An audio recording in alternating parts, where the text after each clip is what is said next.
Welcome back, everybody. Did you know that in Remnant 2 you can actually play as Neo from the Matrix? That's what we're looking to achieve with today's build. So, without further ado, let's break down how this bad boy works. The build centers around Devoured Loop, which, as you know, has a 1% chance on crit of refunding your skill cooldowns. This allows us to basically have 100% uptime in the skills of our choosing. So, how does it work? Basically, you're going to be running Rampage for that juicy fire rate, reload speed, and damage that it provides you, and the star of the show, Void Cloak. So, if you haven't used Void Cloak before, what it does is that it covers your character in this glitchy black texture, and if you get hit while you have it active, you, instead of getting damaged and staggered, you will reduce the duration of Void Cloak and will perfect dodge. So that's why we're running Devoured Loop, as I said before, which gives you a 1% chance on every critical hit to reset your cooldowns, allowing more Void Cloaks. And then the Akari Warband, which on Perfect Dodge gives you critical chance, as well as Braided Thorns, just more critical chance, and Probability Cord, just for more critical damage. Then for the necklace, we're going to be running Hyperconductor. There are other options that you can run. However, Hyperconductor is really good in the fact that it gives you a backup. So if for whatever reason you're not able to actually reset your skill, your Void Cloak, while you have one active and you get hit or whatever, you can actually have a backup with this. So you don't have to get one shot. Or to be honest with you, it's pretty hard to get one shot since we are running heavy armor. I'll explain why in a second. But just in case that you get low, you can activate a second Void Cloak, heal up from your lifesteal, and you're good. You can also run the Chef Metal since it has been patched already and now it doesn't proc Empathy. But I do believe that Hyperconductor is better, especially if you are not running a Gunslinger, which is the main benefactor from running Chef Metal. So, going back to the build. Why are we running the heavy armor that I mentioned? It's pretty simple. The thing is that the way that the calculation of how much duration is removed from Void Cloak whenever you get hit is not based on just damage, it's on the damage received. So that's after damage reduction. That's why we want as much armor as possible and why we are running the Leto Mark II to get that 90%, that 90 weight threshold so that we are heavy, we're not flopping. If your Void Cloak it just runs out, you are able to dodge, you don't have to flop into the ground. And let's just look into the guns since there's a special surprise that I think that you guys will enjoy. On the handgun, we're running Corrupted Nebula, which, as many of you know, is not a popular gun. I do think that the regular version basically outperforms it in 90% of situations. However, it does have a pretty cool interaction with the build. So let me just break it down for you.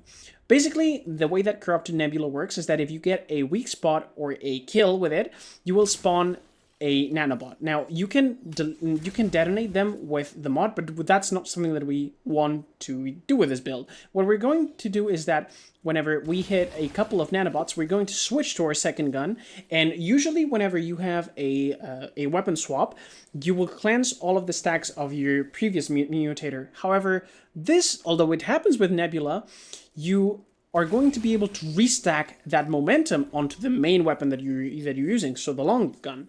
With this and the fact that we're running 1000 cuts on the long gun, we're going to have a lot of critical chance coming from our mutators, which is why we're running this combination of mutators. Now, when it comes to the long gun itself, as you saw in the thumbnail, there are two versions of the build that you can run. You can run the Chicago Typewriter if you want more consistency and an easier time just proccing those critical hits and resetting your skills.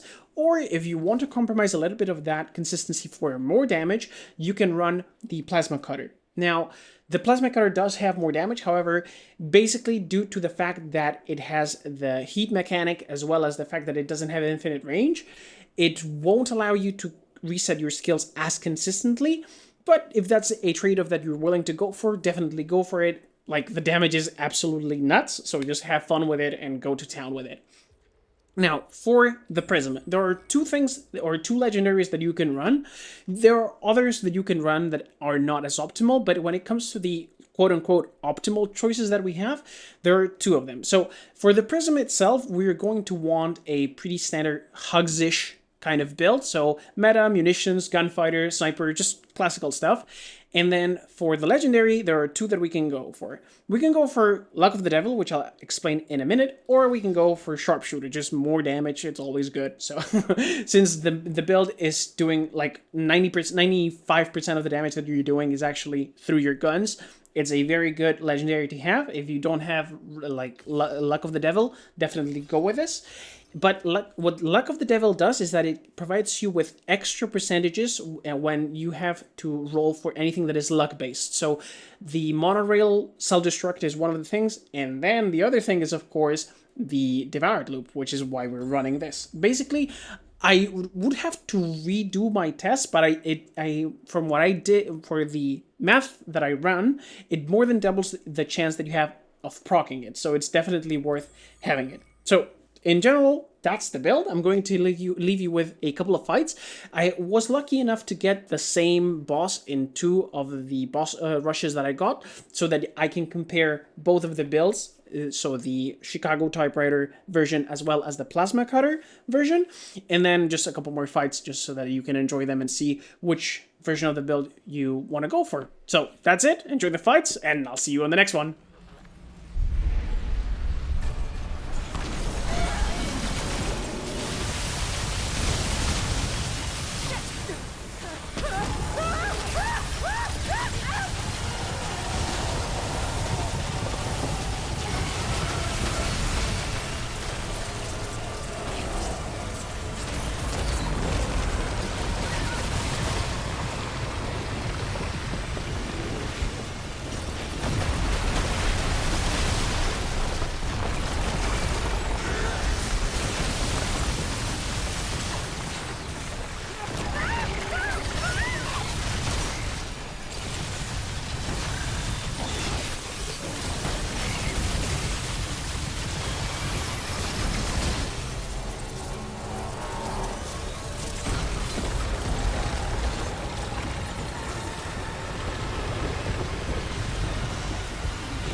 These golden holes are too good at war.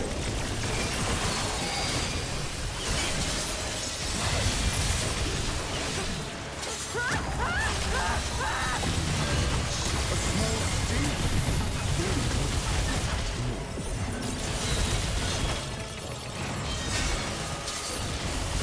A small sting, very good.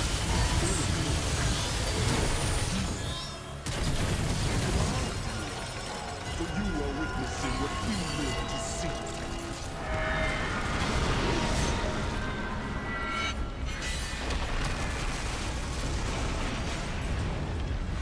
Oh, you are welcome.